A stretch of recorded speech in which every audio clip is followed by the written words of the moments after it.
Good morning, grade sixes. Welcome to your daily lesson of mathematics brought to you by WorksheetCloud. I hope you guys are all well and looking forward to today's lesson. Today we're going to be looking at examination preparation. I'm going to give you a couple of pointers on how to prepare, as well as some things to consider for the day that you write the assessment.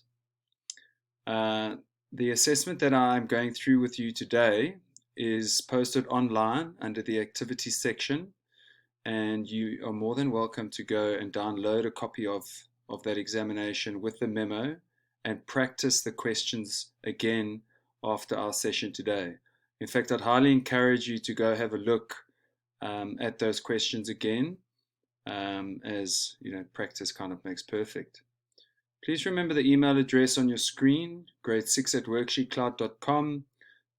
Feel free to send me any questions or feedback or queries that you might have, and I'm more than happy to go over a topic that you are unsure about.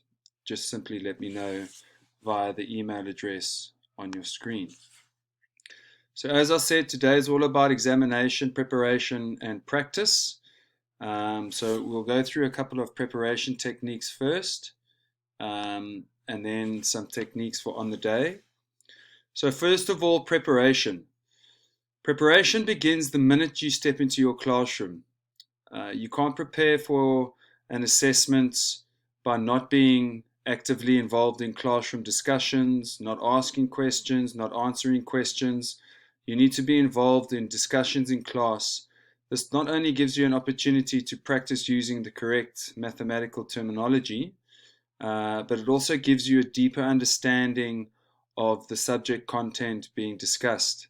So I'd encourage you to listen attentively, and by that I mean there's a very big difference between hearing someone and listening to someone. So listen carefully. The more carefully you listen, the less you're going to have to study. Then there's a little quote that I've written in green on the second point, and it states, if you fail to prepare, then you must be prepared to fail. So again, preparation starts the minute you walk into the classroom. Homework. Look, nobody likes homework. I didn't like homework when I was at school, and I'm sure some of you don't like homework. However, it's really important to revise the work that you do each day. All this does is it solidifies it into your memory, and then the next day, those concepts that you've learned are a little bit easier to remember and also easier to understand. So I would encourage you to spend at least 10 minutes each day just going over the work that you've done in class. Could be reading over notes, could be doing one example. It doesn't matter, as long as you go over what you've learned in class on that day. 10 minutes is just the guideline. It could be more. I wouldn't encourage you to do less than 5 minutes, because then it's going to be rushed. But I would encourage you to revise your work that you do each day. The next point is time. And by time, I mean you need to give yourself time to prepare. If you start preparing for an assessment the night before, quite frankly, you're wasting your time. I would encourage you to start preparing the day you know that the assessment is coming up. And again, the 10 minutes each day is all the preparation that you need. So guys, use the time that you have available to you, and yeah, don't start the night before.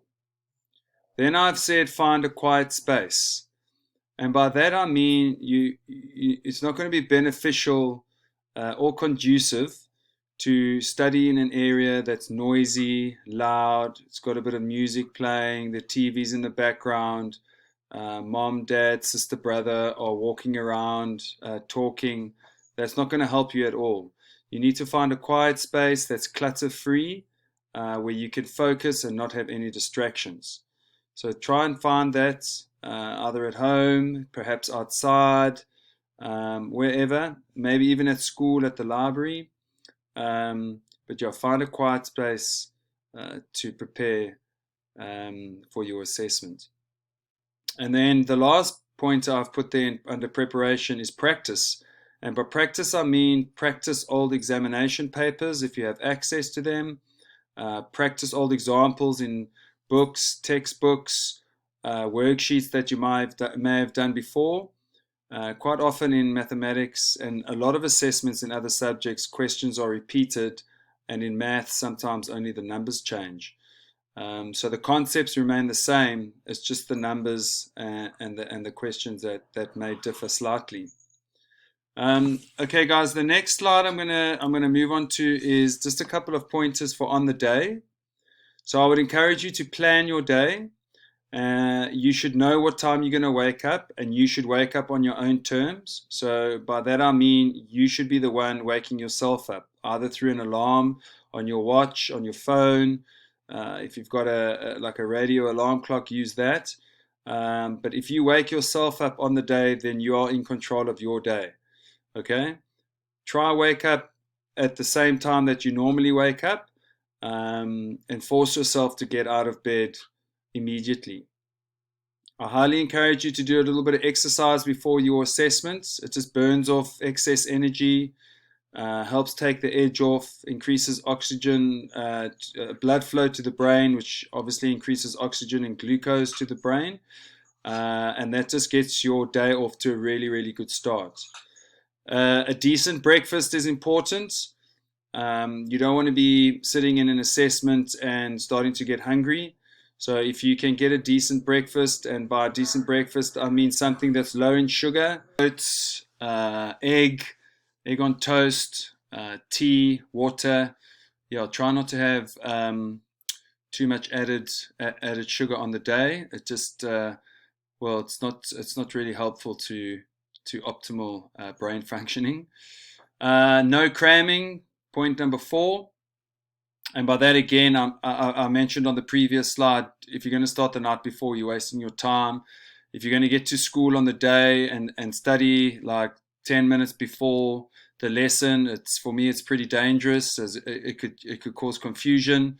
Yeah, if you don't know what you need to know on the day, then I think studying on the way to school and just before you get to school, or running up to other people in your class and asking them, do they know this, do they know that, is not helpful to them or to you. Okay, so avoid cramming. Then when you get into the assessment, I would encourage you to read the paper before you answer a question. Read the entire paper. And the reason behind this is because quite often you'll know how to work out question 8, but you might not know how to work question 5. So don't get bogged down or don't get stuck on one particular question. Rather try and come back to it at the end and answer the questions that you do know. Quite often when you read through the paper and you recognize work that you've studied and work that you know, it also gives you a nice little confidence boost starting the paper, and that's always a good thing. So read the question carefully, make sure you understand what they're asking from you, and yeah, then you'll be in a good place. Time management, so make sure that you understand how much time you've got for the entire assessment. Try go 1 mark per minute. So if a question's for 4 marks, then it should take you 4 minutes. That's a bit of a rough guideline. It's not an exact science, but it is something that you can help manage your time with. Then checking strategies. It's really important to check your work. The amount of careless errors that are made in assessments is quite frightening, and that's purely because of anxiety and pressure and stress. So it's really important for you to check your work, and I would encourage you to check your work immediately after the question. A number of students complete the entire paper and then go back and check each question. I don't think that that's the right way to do it, because if you do it that way, then by the time you get to question 20 at the end of the paper, you've already forgotten what you've done in question 1, 2, and 3. So rather do question 1, check it, happy with it. Okay, don't ever have to look at it again, and then move on like that. All right. That would be my advice on checking. And then you need to have confidence. If you walk into an assessment doubting yourself, not having studied, thinking that it's a waste of time, then yeah, again, quite frankly, it probably is a waste of time. You need to walk into an assessment confident in your preparation, confident in your ability, knowing that you've done the work that you need to do, and you need to tell yourself that before you write the assessment to put yourself in a confident frame of mind. I'm going to go back to that quote I said at the beginning. If you fail to prepare, you must be prepared to fail. So I would encourage you guys to put the right amount of effort into your assessments going forward. Okay, we're going to go through a few questions on the Google Jamboard. We won't get through all of them today. We'll do half of them today and half of them during the next lesson, because we've got to try to keep the lessons to about 30 odd minutes. What I would like you guys to do is, when you see the question, press pause, see if you can work it out first, and then press play to see if your answer matches my answer. I'll try to go through the different ways of working out the questions, which is why we're doing it on the Jamboard. But yeah, I'd really encourage you guys to give it a go before I show you how to work out the answer. And then just remember that this exam paper and memo are on the online activity section on WorksheetCloud.com. You can download it and use it as you see fit. Right, let's get over to the Jamboard. Guys, here are your first two questions from WorksheetCloud.com's question sheet. Now would be a good time to press pause, read through the questions carefully, make sure you understand what I'm asking you to do. Do question 1 and question 2, and then press play to see how you got on while I work them out. So question number 1, 11 over 13, they're saying it is equivalent to 121 over 143. So I need to know that whatever I do to the numerator, I do to the denominator, and whatever I do to the denominator, I do to the numerator. So if I look at 11, I know that I must multiply 11 by 11 to get 121. I know that because I know my multiples and my tables. And then I need to know that I must multiply 13 by 11 to stay true to that guideline. Whatever I do to the numerator, I do to the denominator. And I need to work out 13 times 11. So I know 13 times 10 is 130. Add another group of 13 and I get 143.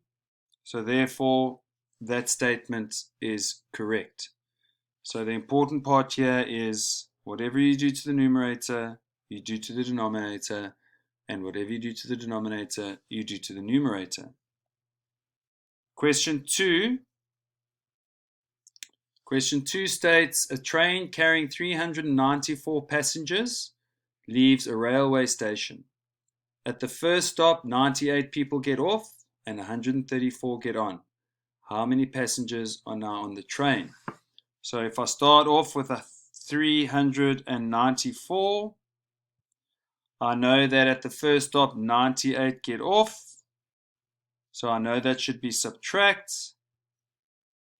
So I should be looking to do something like that to get 296. But now I need to add to that 296, and to do that I'm just going to add 134, and my answer is going to be 430, and we can choose option B. Now to check that question, we can go in the reverse. We can go 430 minus 134. That needs to get me to 296. And then 296 plus 98, that needs to get me to 394. And if you work that out, then you would see that that is the case. Okay, let's move on to question 3 and question 4. Again, press pause, read through the questions, and then press play to see how you got on. 20 is a factor of something, 15 is a factor of something, and 8 is a factor of something. And they give us a list of the possible answers below those three statements. So 20 would be a factor, so that means that 20 would be able to go into another number. So 20 is a factor of 20. Okay, 20 goes into 20 once. If you look at the other options out of the possible answers, you can see that 20 won't go into 30, won't go into 16 or 46 or 25. So we know that 20 is a factor of 20. So we'll just put 20 into that box. The second option, 15, is a factor of 30. Okay, 15 multiplied by 2 is 30. And 8, for the third statement, 8 is a factor of 16. Okay, so we know 8, 16, 24, 32. Okay, so we know that 8 goes into 16 twice. All right, so we're just trying to see if you understand the difference between multiples and factors. It is often something that gets mixed up. So just remember that a factor fits into another number. Question 4 is a coordinate grid. Now, we might not have covered coordinates in one of our online lessons, but coordinates should have been covered in grade 4 and grade 5. You need to know that the horizontal value comes first, and by horizontal value, I mean this value. So the green value comes first, and the yellow value second. All right? So they've said to us that the coordinates of the purple dot are 3 and 5, and that there is the purple dot. So you can see that it is in line with 3 on the horizontal axis, which is the x-axis, and it is in line with 5 on the vertical axis, which is the y-axis. So I'll just put that in there for you. And that is the x-axis. Okay, so is it in line with 3? Yes. Is it in line with 5? Yes. So that must be true statement. Question 5. A over B is a rational number provided A and B are both what kind of numbers? A over B also means A divided by B, so B cannot be what option from the list of possible answers? So if A over B is a rational number, then both A and B need to be whole numbers.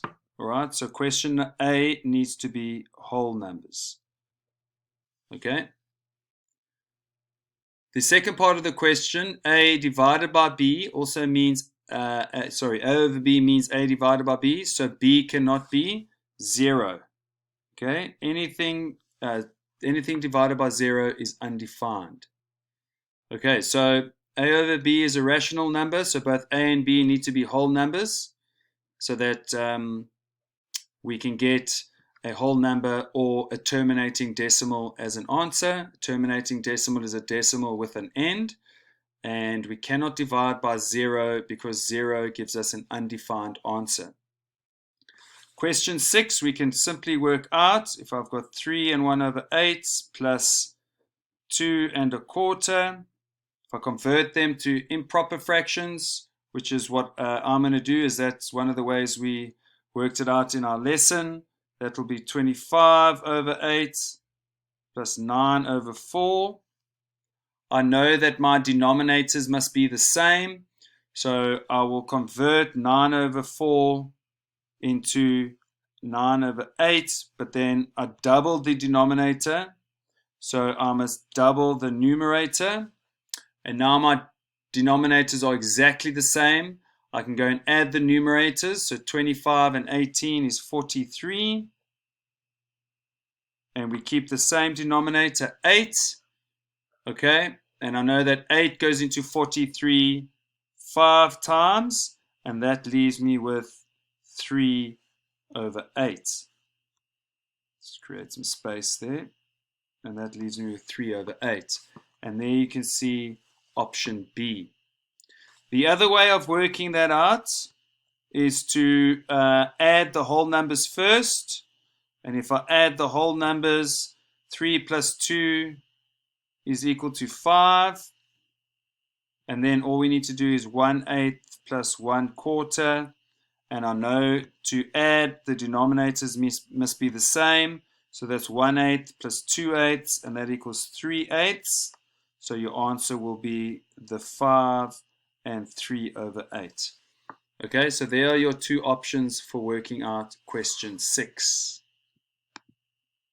A mouthful.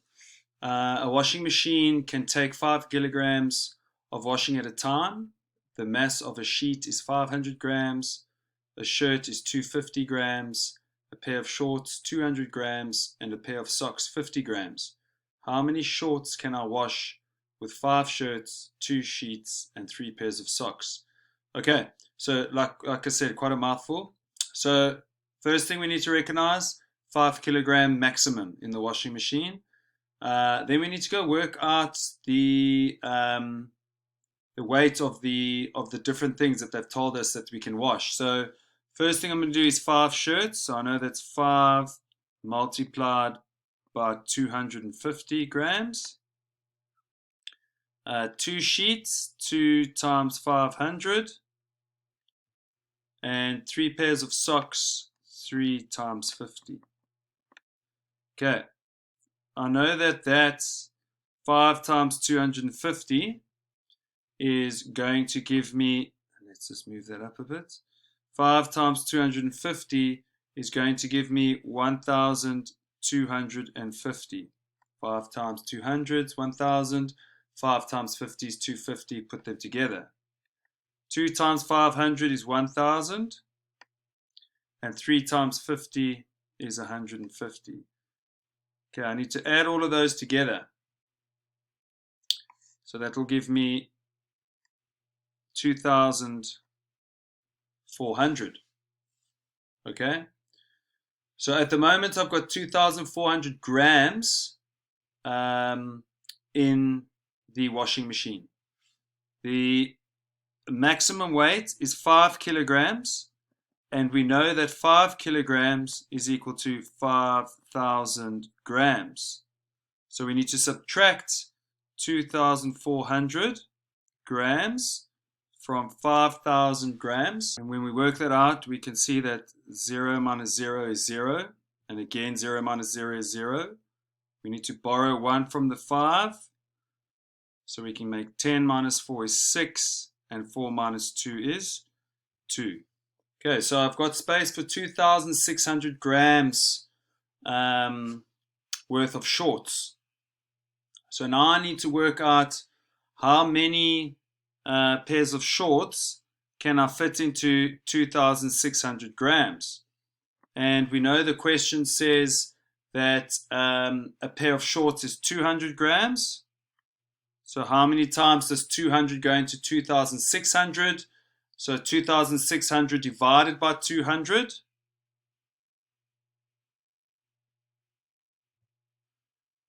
We can first divide by 100. So we can remove the zeros. And then we can divide by 2. And that's going to give us 13 pairs of shorts. Okay? Go have another look at that question again if you're unsure. The key there is to convert the 5 kilograms into grams, and then to do the last bit of the question, which would have been 2,600 divided by 200. So the classic mistake there is to work out the weight of the 5 shirts, the 2 sheets, and the 3 pairs of socks. Get the 2,400 grams, subtract that from 5,000 grams, and then end. Okay, so just make sure you realize how many different parts there are to a particular question. Okay, question number 8 is a bit of a data handling question, and I appreciate that we haven't done data handling yet in our WorksheetCloud.com lessons. However, this is largely a repeat of some grade 5 work. So the question says the temperature on day 3 is how many degrees, and on day 7 is how many degrees. So if you have a look on day 3, it's just below 15, and your possible answers are 20, 19, 15, and 14. So the only number under 15 is going to be 14 degrees Celsius. And then the second part of the question is the temperature on day 7. And you can see day 7 goes up to the horizontal line of 20 degrees Celsius. Okay? Right, let's go on to question 9 and 10. Question 9, please fill in the blanks. A factory which manufactures shoes has what kind of income of 22,250? After all expenses are calculated, what kind of income is 15,875? The production costs are, what are they called? So the amount of income that any company receives before any expenditure comes off is called gross income. So A is going to be, or number 1 is going to be gross income, and you can see it from the possible answer list. After all expenses are taken off, you're left with the net income. So if you think about it, a proper fishing net, the gross income goes into the fishing net, all the expenses come out, and what's left in the net is your net income. Okay? And then the production costs are going to be your gross income, 22,250 minus your expenses. Okay, but we don't have the expenses, we only have the net income, so we can work that out by subtracting 15,875. So this is just another way of asking you a long subtraction sum. We know we're going to need to borrow a few times.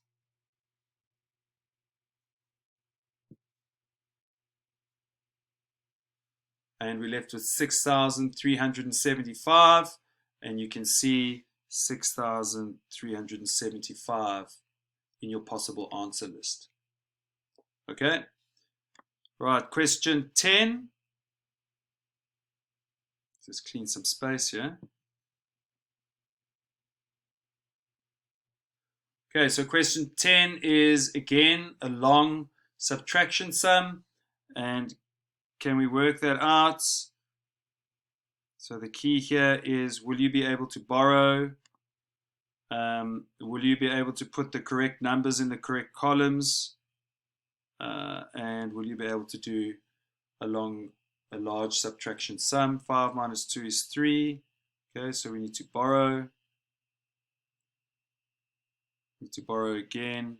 12 minus 3 is 9, and 6 minus 2 is 4.